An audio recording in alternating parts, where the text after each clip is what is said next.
Hello, everyone, and welcome to Biohackers Lab. I'm your host, Gary Cohen, and on today's episode, I have Jake Steiner. Jake is the founder of the website endmyopia.org. He shares information on that site that's helped him to change his vision of severe short-sightedness back to 20/20 vision. Jake, thanks for coming on for an episode for today. Thanks, Gary. Thanks for having me. So we're talking about myopia, or that's the easier word that maybe some people might know is short-sightedness or nearsightedness. And yeah, as I alluded to in the intro there, that you used to wear glasses and now you don't wear glasses. And I think that's going to be very interesting to find out that you can change your vision and improve your vision. And that's the topic we're going to be going through today. So if you wouldn't mind, just for listeners to begin with, could you explain what is myopia and what causes it? That's a perfect way to start.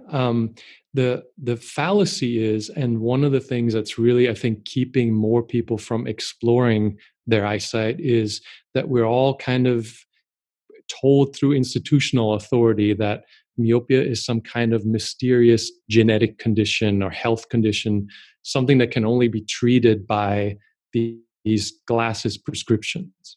Where the reality is that myopia is just a refractive state. So that means your eyes have adjusted to your environment. That's both your environment as far as a lot of close-up. Myopia is developing as a phenomenon much more quickly in places where people are doing a lot of reading, where the education system is more advanced, now where we're getting into more screen use.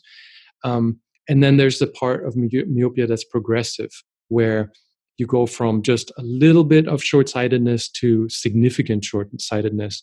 And that's caused by the lens wear itself. And as a little bit of background, because this is such a weird topic, the best place I think to start with validating this kind of information is on Google Scholar. I'm not sure how much your listeners go there, but it's one of my favorite sites on the internet, scholar.google.com. If you search for near-induced transient myopia, NITM, that describes this whole phenomenon of first getting short-sightedness. It's also called pseudo-myopia. If you type in pseudo-myopia in Google Scholar, you'll get tens of thousands of search results of peer-reviewed clinical studies discussing this. And then if you search for lens-induced myopia, you'll find a ton of science discussing how the lenses you wear to fix your short-sightedness actually cause more of it. So yeah, that's interesting already that you've mentioned that. That's when I was doing some background research around this too. Genetics seems to be a big factor that they say is involved why someone is short-sighted or nearsighted. But also then what you've just said there, that pseudo myopia, what exactly is that then? Yeah, and by the way, whenever somebody says to me genetic, the red flags are already all over the place, because we didn't have a myopia problem even 50 years ago, nearly to the extent that we do today. So it doesn't make any logical sense. For example, in Hong Kong and Singapore, it's close to 90% of school-age children have myopia now, just in the very recent past. So this whole idea that it's some kind of mysterious genetic condition, really, I get frustrated by that explanation. Definitely not the case. Now, pseudomyopia, great starting point. And it's funny that it's called pseudomyopia. And I really love for people to go to Google Scholar so they can firsthand see that there's so much peer-reviewed clinical science that is referenced by that term. And basically what it means is there's a circular muscle in your eye. It's called the ciliary muscle that controls a curved lens at the front of your eye that is moved based on how close or how far you're looking at objects. And the closer you're looking at an object, the more that ciliary muscle curves that lens in your eye for close-up vision. So basically what happens when you're looking at something at screen distance, 30 centimeters, 40, 60 centimeters, that muscle is tense to shape the lens so you can see up close. And the biological design of this is obviously that we're intended to mostly look at a distance and up close to a lesser amount of time. So the muscle is relaxed at a distance, it's tense up close. And the unintended side effect of the modern life is that now we spend hours and hours and hours staring at a fixed focal plane very close to us, keeping that muscle in this specific tense state for extended periods of time. Now, what happens is if you're reading a book for 5 hours and then you look up into a distance, that muscle doesn't immediately fully relax. So it stays tense. And when it's tense, that lens is shaped for close-up vision, making your distance vision blurry. And that's basically pseudomyopia. Okay, and then compare that to the other one that you mentioned, the lens-induced myopia. Lens-induced myopia happens. So that's also, and again, like I love Google Scholar because it's for me, always the acid test on, is this a real thing worth investigating further? Lens-induced myopia is when pseudomyopia, the muscle has spasmed a little bit. It doesn't fully release. Your lens is shaped still for close-up. And you go to the optometrist and they check your eyes with the eye chart. Yeah, you have myopia. They don't call it pseudomyopia. And they give you glasses, minus lenses. And what those do is they move the focal point further back in your eye. It's basically compensating for that muscle spasm and not fixing the muscle spasm. It's just because the muscle has you set for close-up, the lens moves the light back to give you distance vision again. And the problem with this, I'm going to try to really summarize a short version of this, is your eye adjusts in length over time to give you perfect close-up vision and perfect distance vision. It's called the axial length of the eye. And throughout your life, the axial length of your eye continually adjusts based on environmental stimulus. So your eye grows longer and shorter, and there's a good amount of clinical evidence for this as well, based on the stimulus. And the stimulus is the focal plane that the eye is seeing. And the minus lens changes that focal plane. It moves the light further back in your eye. So what happens is the eye goes, whoops, I'm too short, and it elongates. Elongated eye is lens-induced myopia. Because now when you take those glasses off, the eyeball is longer, right? And the light can no longer focus on the retina where it's supposed to. It's basically ignoring the muscle spasm and putting in a quick fix instead of addressing the muscle spasm with the minus lens that causes your eye to continually grow longer and longer.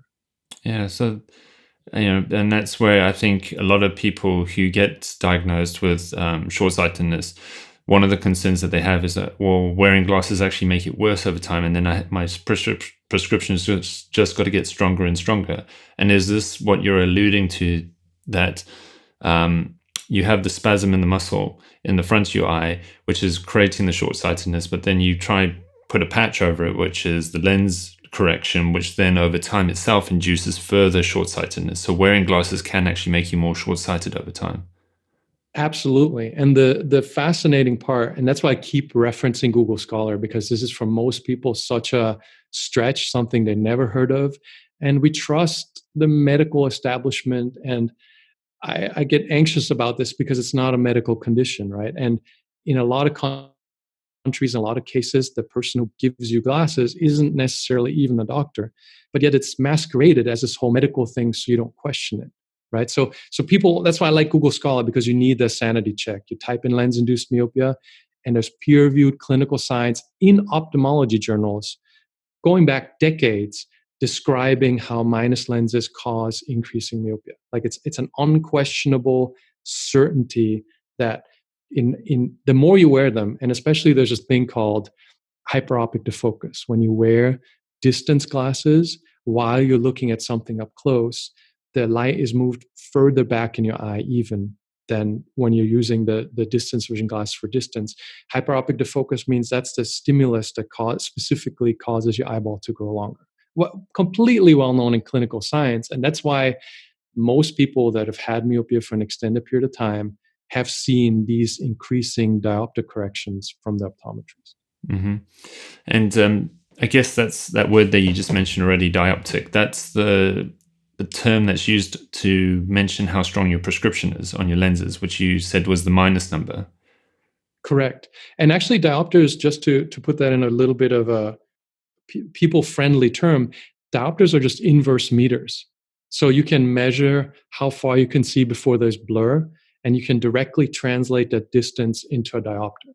So it's not complicated to do, and I get into this a lot more on the website, you can actually measure your own myopia very precisely at home. You don't necessarily need to go to an optic shop that'll sell you lenses in order to assess how much myopia you actually have.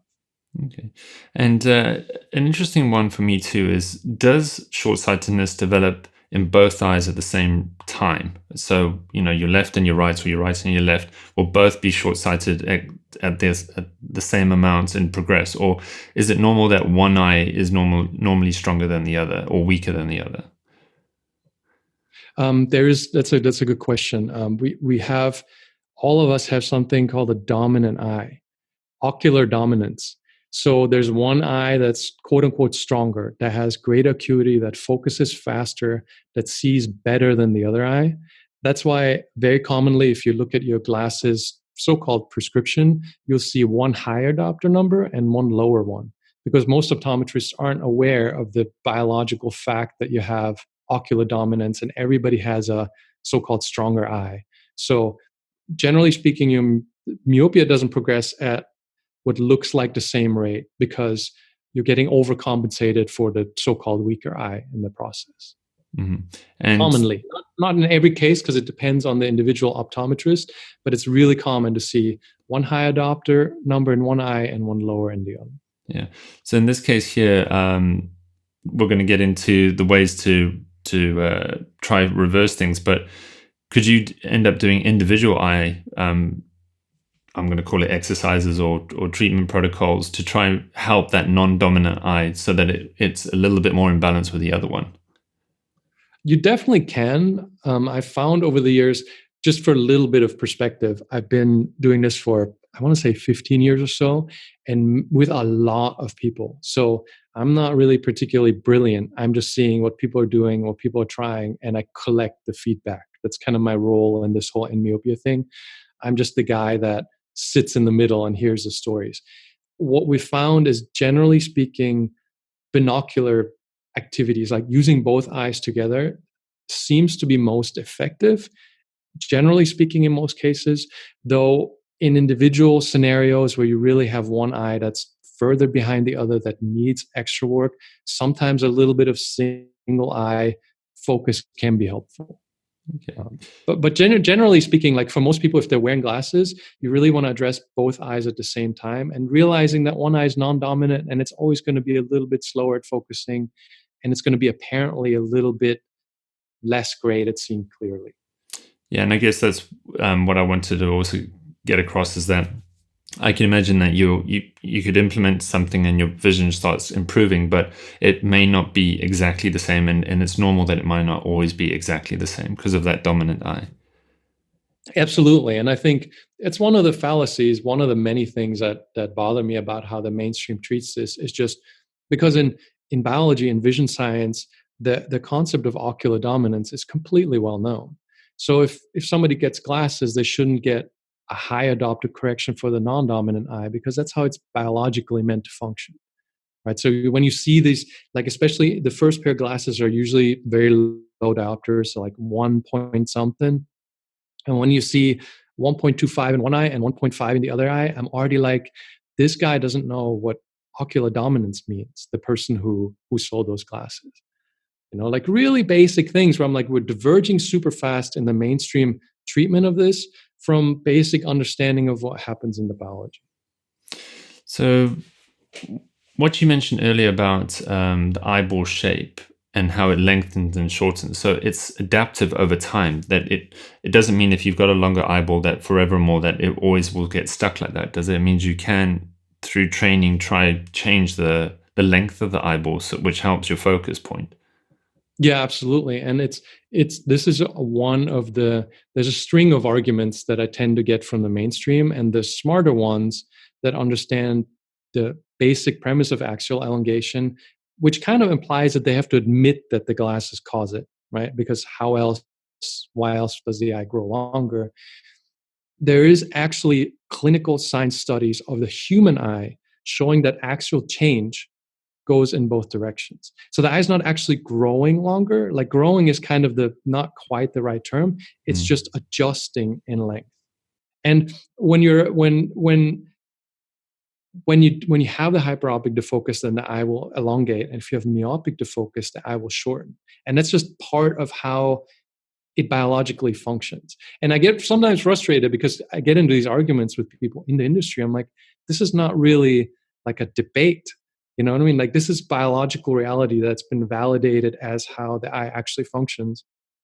But then there's kind of, I think, a pretty big difference between the retail optometry side of things and then the scientific exploration.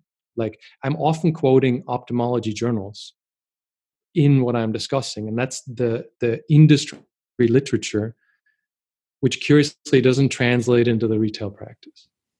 And so what we're discussing here, how is that different from astigmatism or stigmatism, which a lot of people would also have heard of if they've gone to the optometrist? Astigmatism is when a part of your vision, a specific axis of your vision, has more myopia than the other. So you're getting a correction, you're getting a diopter correction that's more significant along a specific axis of your vision.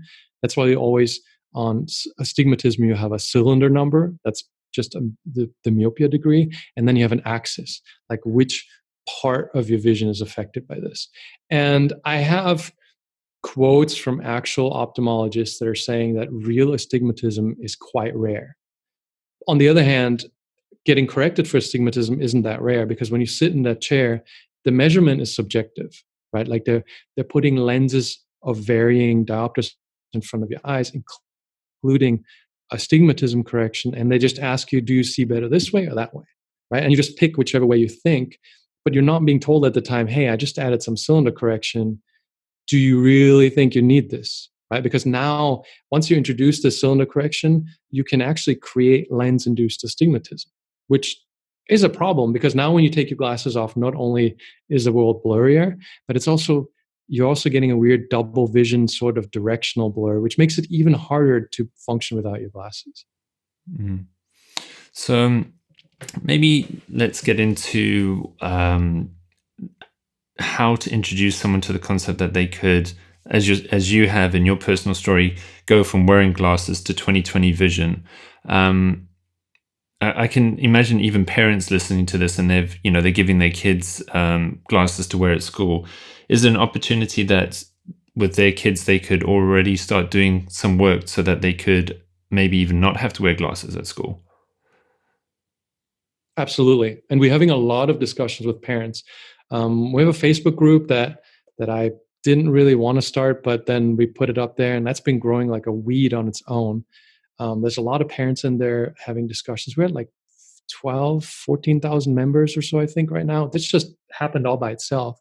There's a lot of discussion there. The first thing what I say is with parents with kids is, if there is a medical condition, then this doesn't apply, right? Like there are definitely medical conditions of the eye. I'm like, listen to your doctor, do what they say, especially with kids.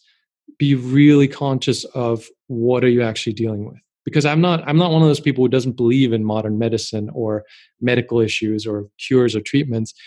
I'm only referring to myopia, which isn't a condition, right? So if it's purely myopia and you went to a retail optic shop in a mall somewhere and they said your kid has a genetic deficiency and needs glasses, the first thing I would look at is, I think the first motivation realistically to start doing something about this, to make it tangible for yourself, is to measure your eyesight. Print out an eye chart. I have eye charts, free eye charts on the website. Learn how to measure with the measuring tape. I have a bunch of explanations on that too, because again, myopia is just how far can you see clearly before there's blur. So you want to measure that distance, especially with your kids. Make it a fun game. Just how far can you see before there's blur, and then write it down into a little bit of a log, and then compare it with in natural daylight versus artificial daylight. After you ate a big pizza and had a Coke, and before, and stressful day or relaxing day, and you'll start to see that number varies quite a bit. And what I found over the years is what gets people into this more than anything else is taking that action of measuring their eyesight and realizing how much it varies. Right? Because that takes it from this hypothetical discussion and there's clinical science and all that to actually experimenting and seeing what affects my eyesight. So when your kid spends 3 hours playing on a smartphone, and afterwards you measure the eye chart, you will see a notable degradation, which is the ciliary spasm, right? And when you have these data points, then you can start saying, okay, that's too much of that, right? Like we gotta slow down on the smartphone games, and then compare those measurements. They're going to start improving. The more you take away that screen time, the better the vision will get, and the more you introduce distance vision time, the better the vision will get.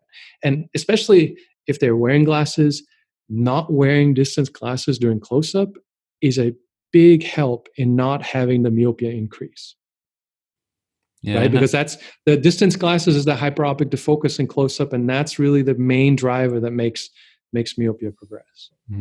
I like what you've just mentioned there, that the eye testing yourself is empowering, and you can actually do that at home. And I could imagine where parents who are concerned for their children, I mean, we'll get into adults wanting to help themselves too, but um, yeah, that could be such a good feedback loop where you can educate your children to say, this is why mummy and daddy are talking about screen time. And we only want you to play on your device for so long, or look at your device for so long, or something. And you too can also see, hey, it does actually make it harder for me to see. Yeah, I think that could be very empowering, very educational for both the child and the parent to go, oh, that actually makes a difference. So what you were just talking about there too with dietary stuff, do you find then that that does make a difference to your vision, what you eat? To a limited extent. Why I said pizza and Coke is because insulin spikes aren't really great for your vision. Mm, You're not going to reverse myopia by changing diet, but you can certainly do things that are not a great idea. And for a lot of people, it seems that big insulin spikes correlate with less visual acuity. mm. Okay. I also like, because you mentioned on your website, and I really, by the way, I have to say, for my audience that will probably listen to this podcast, well worth checking out the biohacking concept. I'm a big fan of. Especially, you got me when you mentioned experimenting is important to achieve health change. Where that's one of my main things. Where I always say, first you want to look at the science out there to make sure you're not doing something that's endangering your well-being, and then you got to try stuff. And that's why measuring, I talk a lot about measuring, because don't take my word for things, like just quantify. For example, I say try not to work in an artificially lit room any more than necessary, because it really affects your vision. Natural daylight, you can see further more clearly. But that doesn't really mean anything till you measure the distance, right? Like, and depending on your myopia, maybe you can see 40 centimeters to your screen without glasses, and maybe that's not far enough. But if you open a window, maybe you can see to 50 centimeters, and maybe that's all of a sudden far enough. And then you for yourself saw, this lighting has a significant effect on my eyesight. And that's the first step in kind of nudging you towards better habits. Mm. Yeah. Yeah. And what I like about it too, what we've already discussed, is things that someone can do anywhere in the world. It's not expensive testing. You just can put something up on a wall that you can print off the internet and start, figuring out what actually makes the biggest difference for you. And I love it that, what we're talking about here too, is it could be as simple as just getting some more natural daylight, and that can already start improving your vision. Yeah, it does. It does, and it won't reverse your myopia, just to be clear, but it affects how far you can see clearly. So, do you need to depend on these glasses for this activity? Is what the question boils down to. And there's a wide range of cases, but when you still are in the pseudo myopia or really low myopia stages, under -2 diopters, you probably don't need glasses for reading a book. And if you're in a position to be able to take off those glasses, you're already so far ahead, because you're getting rid of the hyperopic defocus, and you're introducing a natural focal plane back into your life, right? Like you take the glasses off, it's like realizing it's a crutch. You're like, okay, I don't need these glasses for this activity. That's where natural daylight sometimes is really helpful, because it gives you a pretty big jump in how far you can see clearly enough. So it sounds like for most people then who are looking to change the vision, they're going to be dealing with both that muscle spasm plus the eyeball shape with the lens-induced myopia. How do you start then? Is it literally just once you've done it, we've talked about it now, you have to do the self-testing, but then is it just practice taking your glasses off and spending time away from the screen? Is it as simple as that? That's a start. So the first thing is, you can't you you first have to address the ciliary spasm, that muscle spasm that you get into every single day. You can't improve your eyesight. There's a bunch of stuff online like Bates method and eye exercises and all those things that people get initial results with because it helps with the ciliary spasm, kind of in a long and complicated way, like palming. Some people are going to get upset at me for saying this, but like these old-timey exercises from the 19th century come from a time where a guy realized the ciliary spasm issue, but nobody had screens and most people weren't wearing glasses and having multiple diopters. So he was kind of up to this whole, how can I relax the eye? And there's all this complicated exercise regimen that people get some improvement from, but the improvement is mainly redressing the ciliary spasm, right? So you can go, you try these internet exercises and you go from -4 to -3 and you're like, yay, but you don't get from the -3 to no glasses because you're not addressing the eyeball length, only the ciliary spasm. So the first thing is always figuring out, is my muscle locked up? And the easiest way to do that is if you have a reference point, like an eye chart or a street sign across the street that you look at every time you get a chance and you figure out when can you see it the most clearly. Like something that's usually blurry, you have to challenge yourself to see it clearly. If you spend 8 hours in front of a screen and look at the same thing, it'll be a lot more blurry.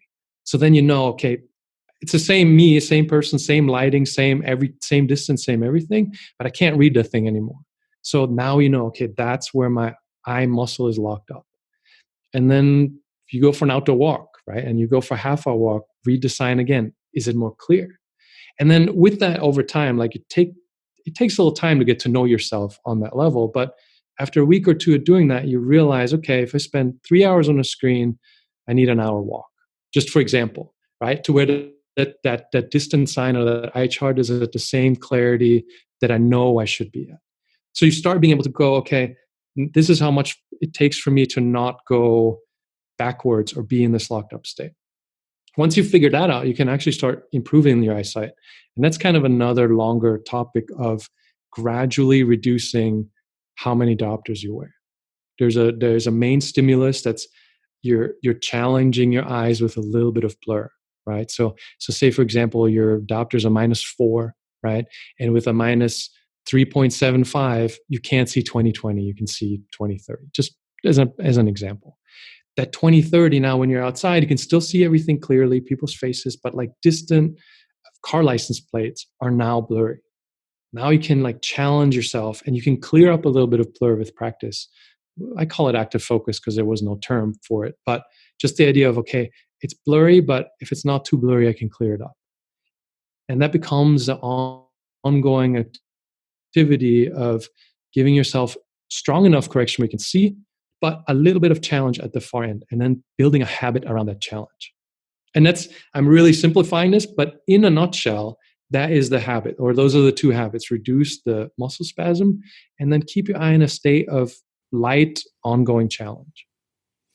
And yeah, I mean, I can relate to that where I'm lucky enough here where I can look up from my desk and see things in the distance. And it's true, if you've been focused on your screen for so long and you look up, then suddenly something in the distance is blurry, whereas you may have seen it before.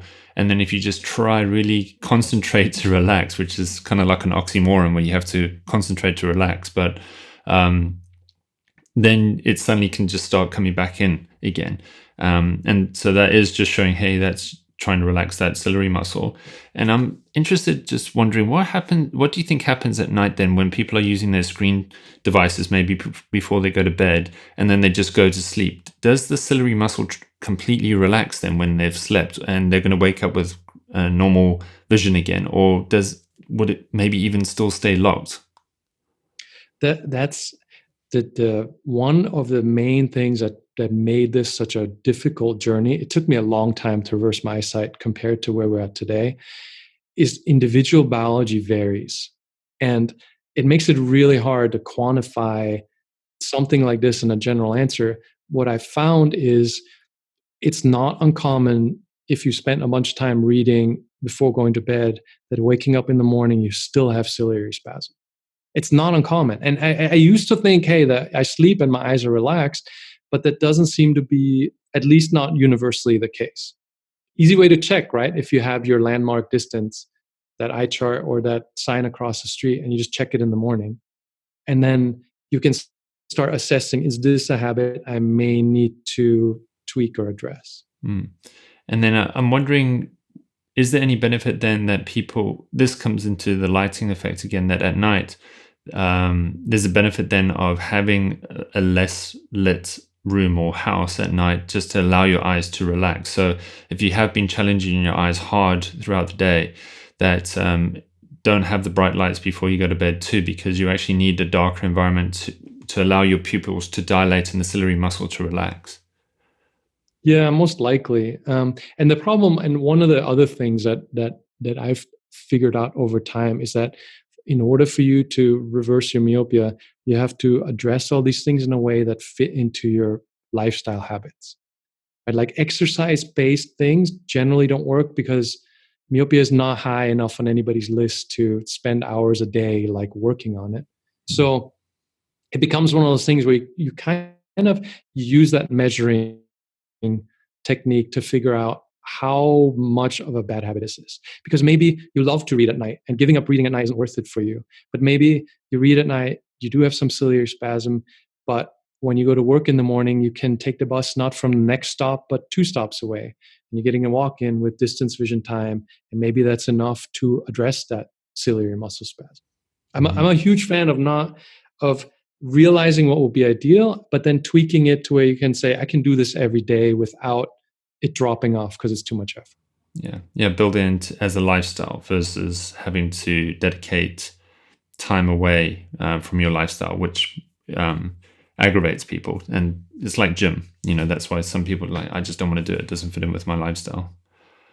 Yeah, and it takes too much time, to be honest. Like on average, vision improvement, and I'm saying this for like tens of thousands of people over a decade, is a little less than 1 diopter a year, right? So that's not fast enough for anybody or for most rational people to incorporate some complicated exercise regimen, or even to give up reading at night if they love doing that. So a big part of the challenge over this time period has been, how do we make this work without messing up how your day normally functions? So it's all little habit-based tweaks, like not reading at night would be ideal, but what can we do to where you can keep that habit, but introduce something else, something new that'll counteract the issue. Mm-hmm. I'm just also trying to think here, where you have some people who feel that their vision is improved through sun gazing. Have you ever come across that concept? Oh yeah, that's a genius plot right there. Sun gazing. Well, no, I'm sorry. Again, this is Bates' method is the originator of this whole general theme of things. And if people read Bates' actual paper, there's a lot of things he never said that so-called Bates teachers today are propagating as the scripture. It frustrates me because there's only really 2 camps. There's mainstream optometry, and online there's Bates' method. Those are the 2 camps, like you're one or the other. And I'm saying neither is really addressing causality. Can we just address causality, right? And if you look at the cause of myopia, it's the close-up and the glasses. So where in those 2 causes does sun gazing fit in as far as addressing the causality to reverse the problem? It doesn't, right? And that's how I like to approach problems in general. I invest in businesses and I'm a stock trader. So to me, like, I'm super analytical and I always go at, okay, how does this deal with the cause? Unfortunately doesn't. The 2 other issues with the sun gazing is, one, if you like it, if it makes you happy, by all means. It shouldn't be done unless we're talking about sunset. Like, you don't want to use, like, sometimes that whole idea gets interpreted in odd ways, and looking into the daytime sun directly is a super bad idea. That it's just, you don't want to burn your retina with UV light. Like, that's no good. Some people find it relaxes their ciliary muscle if they're looking into a sunset. And there's nothing wrong with that. I personally actually love doing it if I get the opportunity to, but it's not instrumental in improving your eyesight. So if somebody says sun gazing improved my eyesight, I'm saying, okay, doesn't address causality, and you're asking people to commit to a thing that is peripheral. At the same time, like I said, like, if you love looking at sunsets, I love looking at sunsets. I feel like it relaxes my eyes. That's awesome.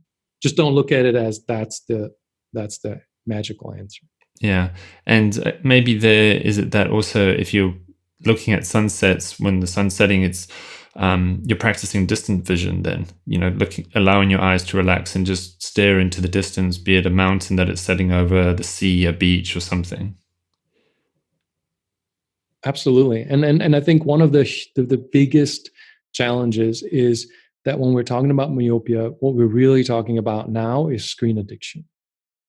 Because one of the other things I found in when dealing with people is once you say you need less screen time, people are already past it because the screen is more interesting than real life. Like I spend a lot of time traveling. I spend a lot of time in different places, and it's depressing how much I see people like out to dinner in a restaurant, and every single one of them is playing on their phone. Right? Like this is kind of the bigger underlying issue is that we're addicted to our screens and we're addicted to this content delivery mechanism, and we're unwilling to put in the extra effort to be entertained in real life that's more difficult and less exciting. So like that's I'm kind of taking the long way back to the sunset here is anything to get you away from the screen for the extra 10 minutes is 10 minutes in the direction of more distance vision and ultimately better eyesight. Hmm. And I was watching one of your YouTube videos where you discussed about, or I think it was in one of your videos where you were talking about the length of time that you need away from a screen can vary for each person again. And you had your own specific time too. Would you mind just bringing up how people would figure out how long they know they need to be away from a screen to help maintain their vision or improve their vision? Sure. And I apologize in advance for anybody who's going to watch my videos. They're just a mild tragedy usually, but I'm not great at the YouTube thing. For me personally, I've found that 3 hours of screen time is when I hit the limit of if I go any longer than that, I'm not going to be able to get rid of my ciliary spasm completely. And after 3 hours of continuous screen time, I really kind of need an hour of not being in front of a screen. I really do. And I'm not saying that is the case for other people because there's a lot of ways to segment the time to make it work for you. I've just found for me personally, like if I go past 3 hours, I just know I can almost feel it at this point just because it's been with me for so long that I just need an hour of being away from the screen. So I spend a lot of time in front of screens, but I have it broken up where I have 3 hours and then I get an hour away. And then I may have another 3 hours, unfortunately. And then I try to get an hour away. And I do this with little tricks like I take the long way everywhere. I ride a motorbike instead of taking the subway. Like I try to add as many little ways to give me more distance vision time between work time that just continually happens without me having to put in any work.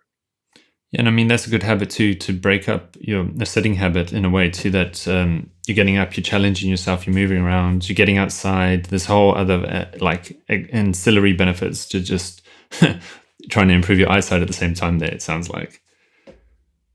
Yeah, and over time it becomes the one thing that I've noticed people tell me a lot is once you rebuild that strain awareness that has gone away over the years, once you're doing this, once you're taking off distance glasses for close up, or you're wearing, if you have high diopter myopia, you need glasses for close up, but you're getting lower diopters for close up, right? Once you start doing that, like say you're -5 diopter myopia, and so you'd wear maybe -3.5 for close up. I say in general, like a diopter and a half lower for close up works for a lot of people.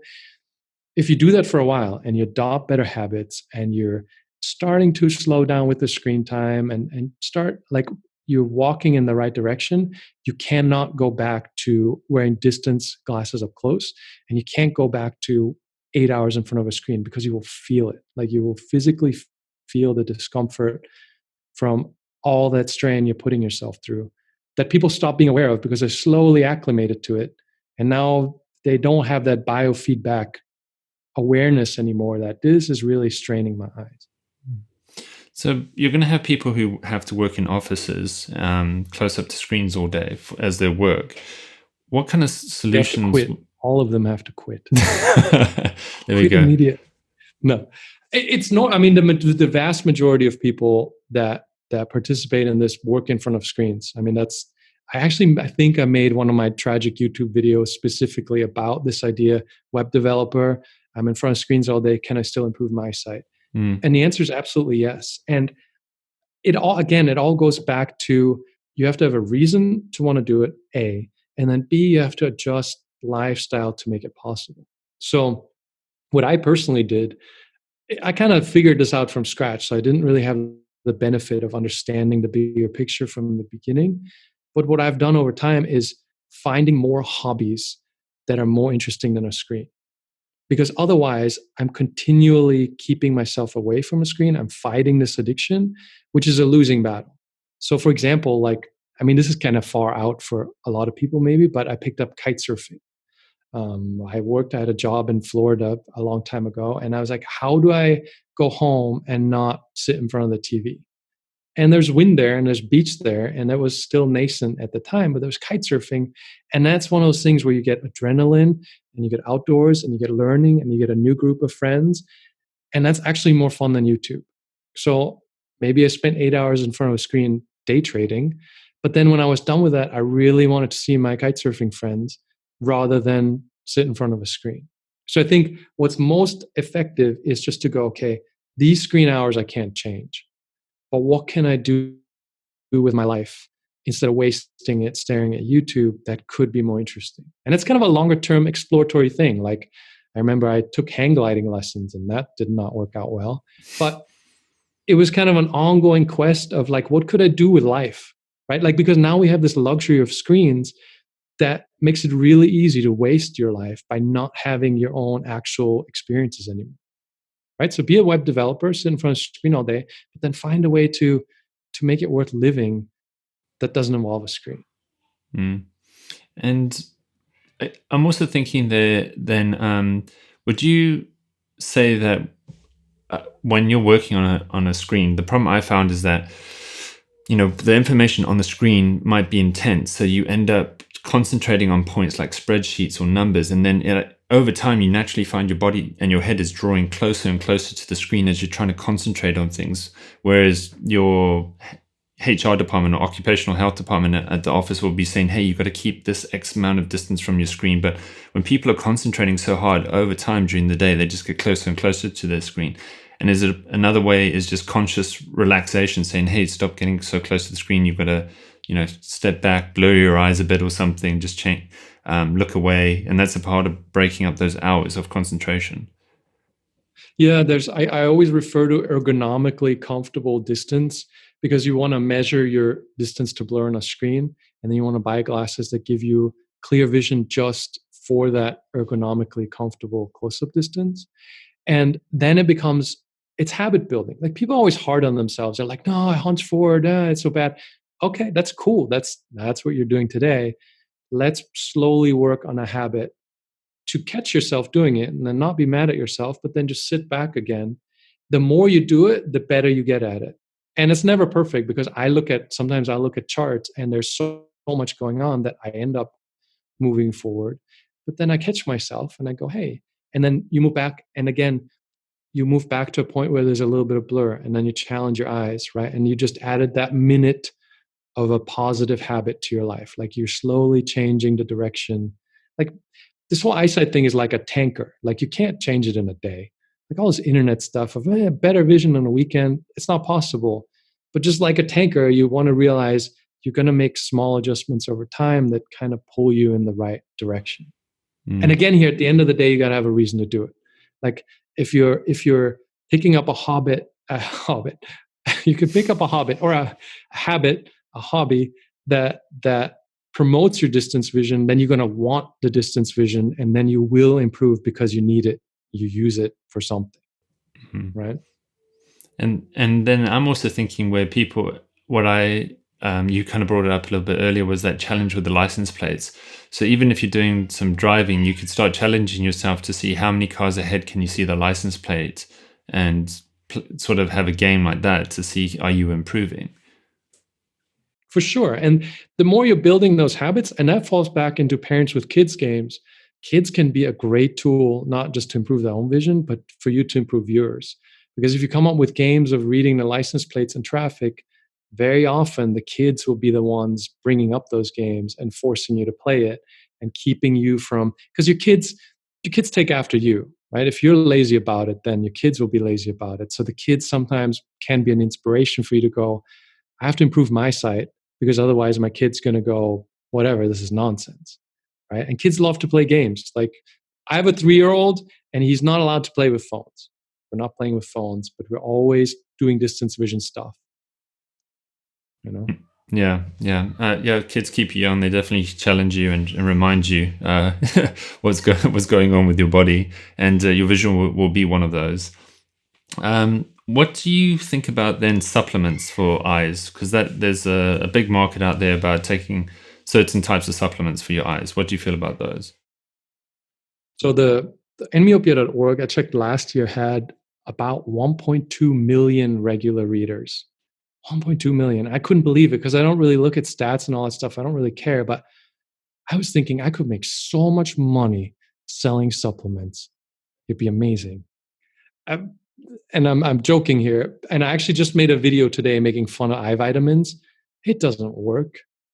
And actually, I literally, this question, I made a video, an 8-minute video today discussing why eye vitamins are not a functionally worthwhile proposition.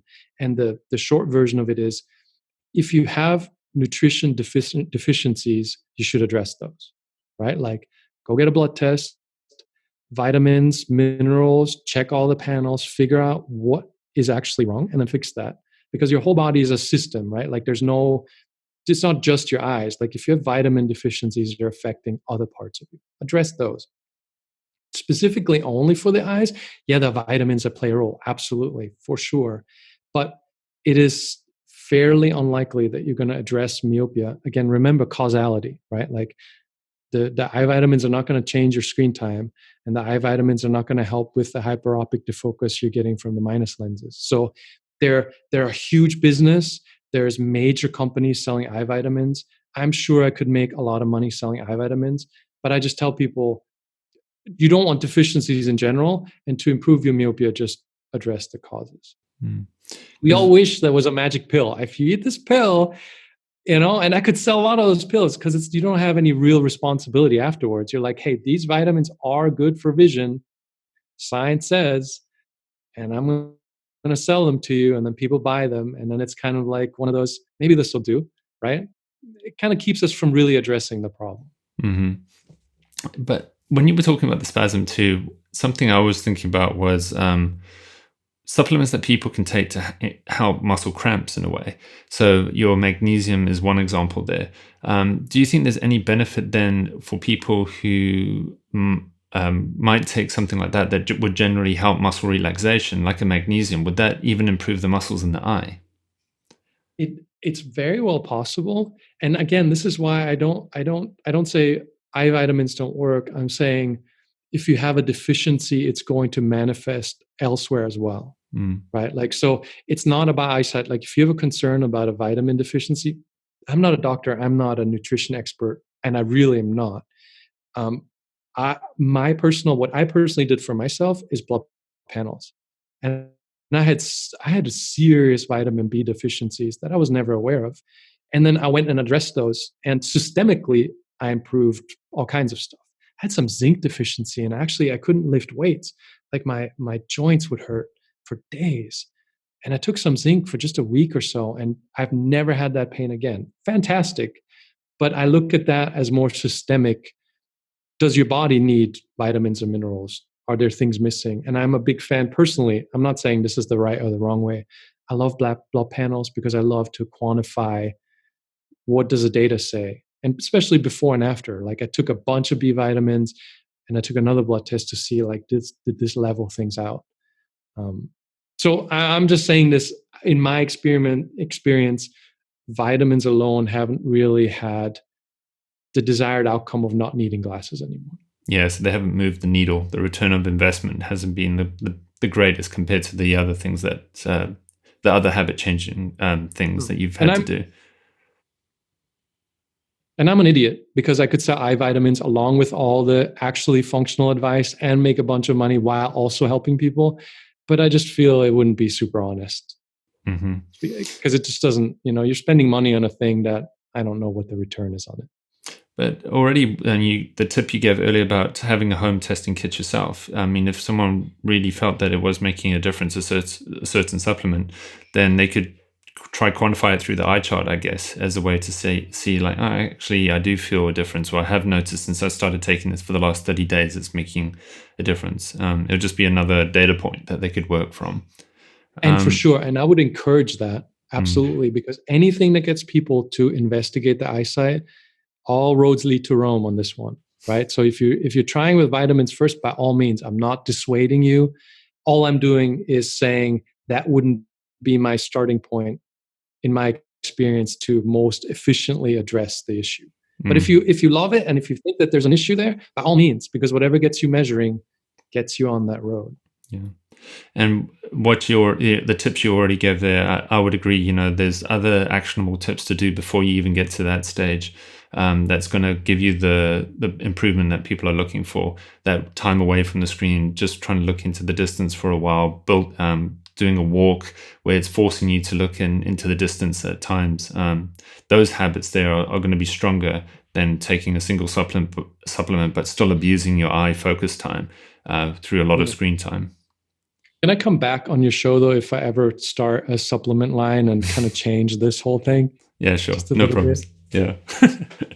Yeah. um, so what about exercises too? So I've forgotten who it was. There was one particular person I saw online and they did a lot of trampoline exercises too. And they said that it helped improve their eyesight. Do you have any thoughts about that? Like people doing repeated work on trampolines or certain types of exercises in the gym to also improve their eyesight? So I I have the only benefit I have is of having the insight of a very large group of people over a long period of time. So it, where we are at today is based on a lot of trial and error from a lot of people. This isn't my invention. Like I'm not even that instrumental in it, other than I'm kind of the librarian of all these ideas. And people have tried a lot of stuff, right? And just like what you said about the vitamins, if somebody insists it's a good idea, have them try it. And ideally, it's somebody who's in my feedback loop. So then I hear about it, and then if it worked out well for them, then I share it with other people, and then they try it. And that's kind of how we experiment in an increasingly larger group. If it passed the first group successfully, then it goes to a larger group, and it goes to a larger group till eventually it becomes part of the overall approach. If it's that effective. I have to be honest, and I haven't done a trampoline experiment. I don't know. There's nobody has come to me and said this made a difference. And especially, I'm a big fan of measurable results. If they say I was at a -4, I did nothing else except jump on the trampoline, and I got a -3.25 now, the trampoline is getting investigated. My hesitation there would be, how does it address causality? That's always my question, because like I have limited time. Like this is not my main job, right? I do a bunch of other things. So I'm always looking at how much of this do I really need for it to be effective? And I'm trying to translate that to people that are following the same path. I'm assuming you're busy, right? So if I don't have to tell you to buy a trampoline, I'm not going to, right? Even though I find that really works well for the marketing sales tactics, the more specific your approach is, the more special juice you have in there, the more people trust you. But it's just, I doubt it, because I don't see how it plays into the causality thing. On the other hand, I found a large amount of people having success with a lot of random things that tended to boil down to less screen time, right? Like if you love the trampoline, like setting it up, tearing it down, playing with it, cleaning it, playing on it with friends, how many hours does it add that you're spending in distance vision that could have an effect, right? So I'm more inclined to lean in that direction. Yeah. Um, yeah, I mean, it does sound like that. It's just that focal length time that if you spend more time away and do you think then there's also benefit when you're looking into the distance that you move between, say, you look down and you can see down the valley, but then you look close up to a tree to then look down far away the valley again and sort of move between something that's a little bit closer, something that's a little bit further. Sure. And I think the natural movement is ideal. One of the things, okay, I'll tell you a story I shouldn't tell. There are people that do exercises on eye charts.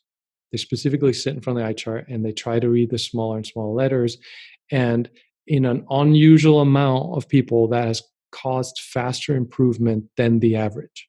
So it's one of those things where I'm like, there's something to this that seems to work. There's also downsides, because I've had people tell me they're now seeing eye charts when they close their eyes, to the point where it's not even funny, but it's actually frustrating to them. And I'm like, okay, so that's not great. So I don't promote this sort of thing, but I have seen various different strategies where people have really spent time on an activity that just boils down the mechanism, right? Like challenging your eyes improves your vision. So I'm going to challenge my eyes more, and I'm going to improve my vision more. But what I found, and the reason I don't promote these kind of things, is weird side effects come up. And when you stop doing it, you stop benefiting from it. So I'm a big fan of try to address the lifestyle to introduce more distance vision that you actually use. Like in the example of, like, I spent time in Bangkok and I bought a motorbike that I keep in Bangkok, which is asinine and silly, but it prevents me from using the subway, where I'm prevented from using my phone. I have to drive through traffic and I really have to use active focus. And where I stay and where I work in a coffee shop is on the opposite end of town. Specifically, so I get half hour, 45 minutes of, I'm going to die if I don't use active focus well. Again, this is also something I wouldn't recommend, is maybe on the opposite end of that spectrum, but I'm introducing natural active focus time, because over the long run, that seems to be the most effective thing over an exercise. And you can do that from at any age. That's something that I look at as sustainability. So, if you're in your 20s or you're in your 80s, that activity there, that habit, is what's going to help you with the improvement in your vision. Because I'd be interested then, if someone is listening to the show and they're an elderly person, they're in their 60s, 70s, 80s, is there any benefit for them doing this kind of work too? Well, I have friends in their 70s who really resent being called elderly. I was trying to be delicate there. I know I probably so messed up there. I'm almost in my 70s too. Actually, there's a guy that I made friends with that I really like a lot. British guy. He kite surfs in Vietnam. Half the time he seems to be in Bali doing yoga, and the other half of the time he's kite surfing in Vietnam. He's in his 70s. This dude is insane. And he told me he started in his 60s. And he's not like some kind of marathon runner or something before then. He was just a guy. And I like telling the story because I know this guy well. I know he's not a super athlete. I know he's not special. He's just a guy. And he said to me, I'm going to go downhill if I don't find something to do. And he picked up kite surfing to prevent the aging process from going too far down the hill. And he's out there for 3 hours. He kites longer than I do, and I'm in my 40s. He's just, and when you see him walking down the beach, like until you see him up close enough, wrinkles in the face and all that, he walks like a much younger man. So I think, yes, okay, so if you're in your 70s and you didn't take that route, or you enjoy a more sedentary lifestyle, I have no judgments. But even then, like, there's all these people that not all these people, but there's several people that I've met that really got into bird watching. And they traveled to these places where the birds are really fascinating. And then they met other people that bird watch, and then they do this stuff together. So I think there's a really, really wide range of things to do. And I think the big common denominator is, if you take the screen away, you're going to have to find a way to entertain yourself otherwise. And to me, that's kind of the central part of the puzzle. If you don't have this thing to distract you, you're going to find something, right? And a lot of times the excuse of, oh, there's nothing to do, kind of starts with the screen as an option, right? Yeah. For me too. Like, I was waiting for us to have a chat, and I'm like, oh, maybe I should check out Instagram. Just terrible, like, there would be tons, like, your brain would be fed with all this like imagery that would be entertaining to you, versus sitting in a room. That's the battle, I think. Definitely. I mean, our eyes are an extension of our brain.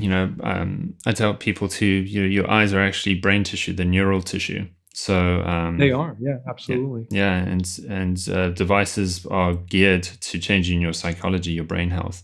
So yeah, they are meant to be addictive. That's the way they're designed to be.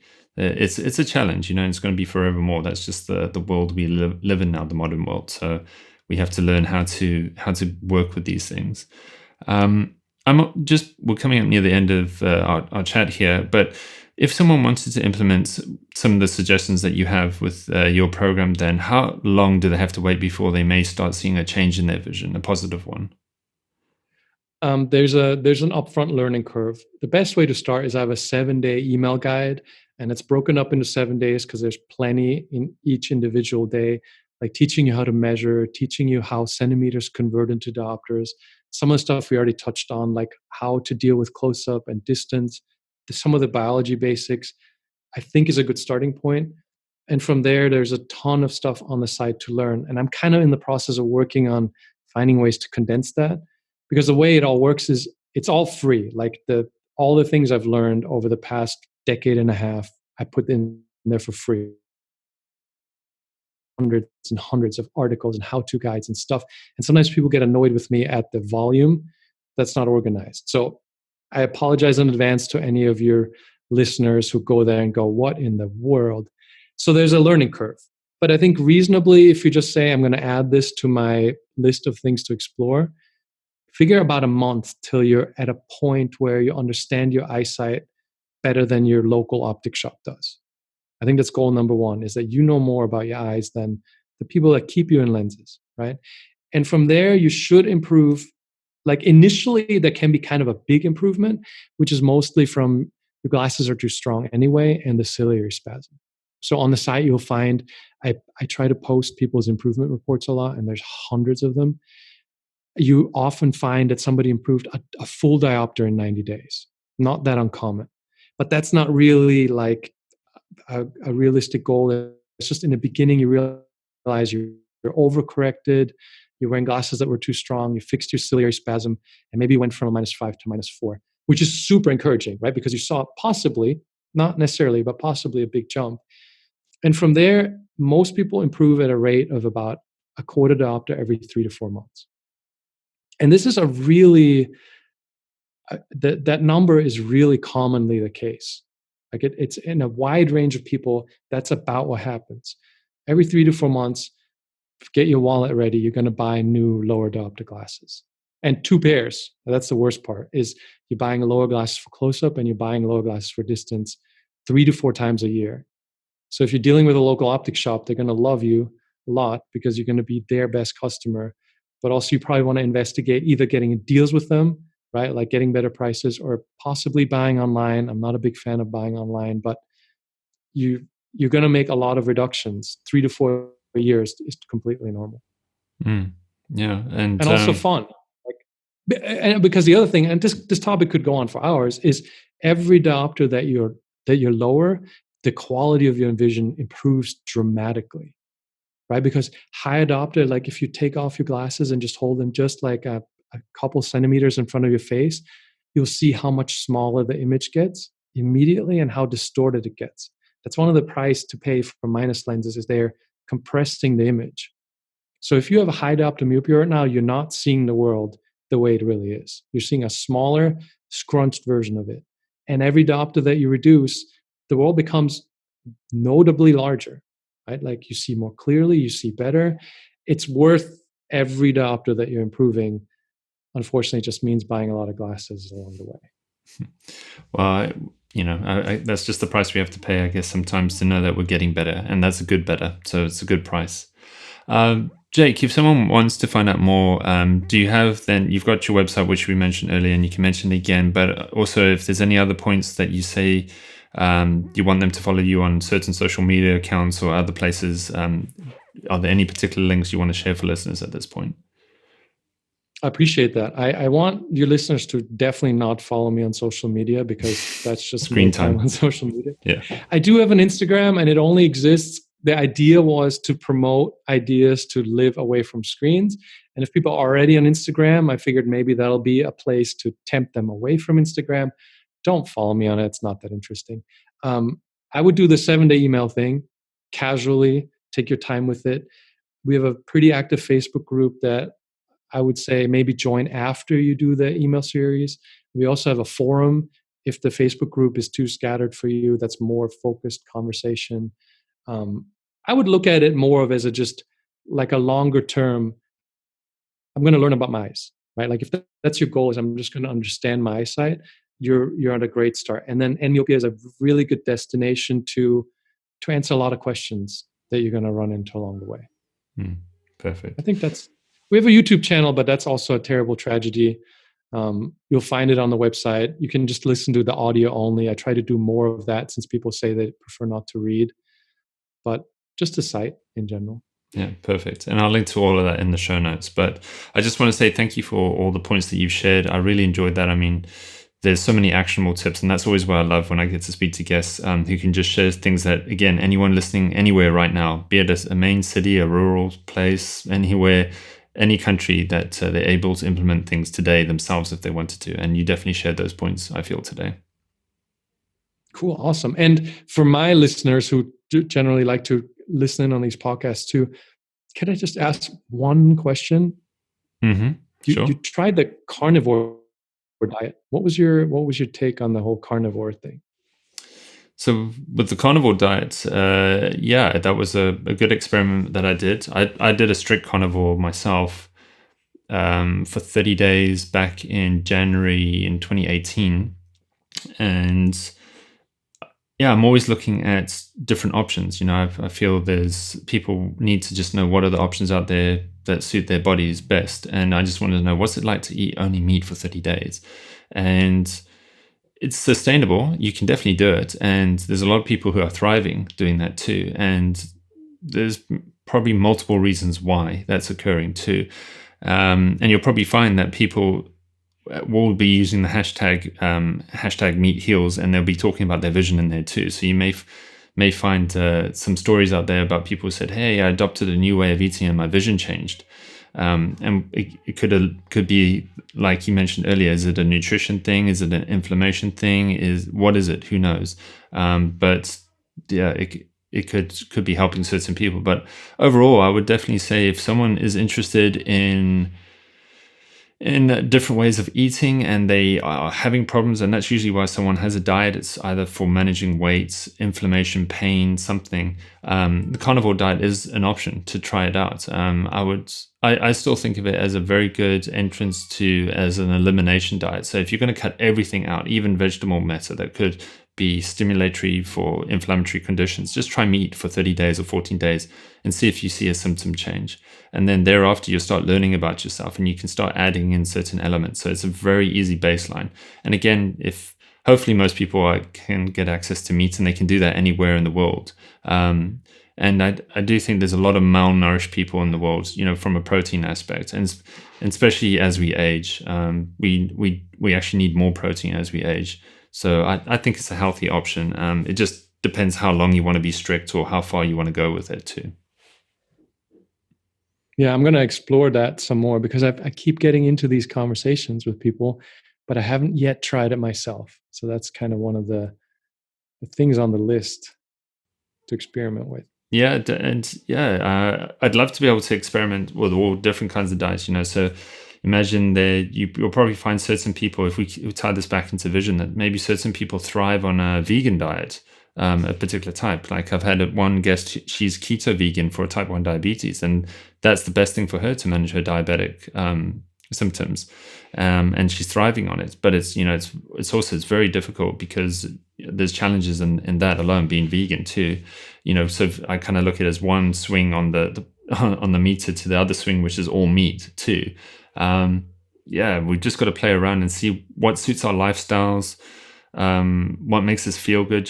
Listen to the subjective in your own body, do some objective testing like with the eye tests, or other symptom matters, and you're just going to find your way in life that suits you best. And that's ultimate goal, is just be the best person you can be, because you're not there to change everyone else. You're just there to live the best life you can live.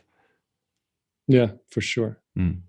Cool. Excellent. I like it. Yeah, I'm going to direct some of my readers also to your resources, because I really like this quantified approach and testing, that you don't necessarily have to try everything yourself without some insight from somebody else who's already been there. Yeah. And that's exactly like what you were talking about in your Facebook group there. Just listen to other case studies. I know in science, it's all about double-blinded RCT controlled trials, seen as the be-all and end-all, but it's just one level of evidence. case studies, n equals 1 things. You can listen to pattern recognition. If you keep hearing the same thing over and over, there's something to that, or and you can start seeing, hey, this kind of person, this demographic, they seem to respond really well to this situation, and I feel I'm a part of that. So it's, and then you look at benefit risk ratios and say, hey, what's the risk of just eating meat for 30 days? I'm not going to, it's not a high risk situation typically for most people just to have to do that for 30 days. And you may notice a substantial change, or you may notice nothing, but at least you're empowered with that information. Yeah, that's a great point. Perfect. Well, again, Jake, thanks so much for your time. And I'm sure people are going to love this episode. Awesome. Thanks so much for taking the time. I really appreciate it. It was a great chat.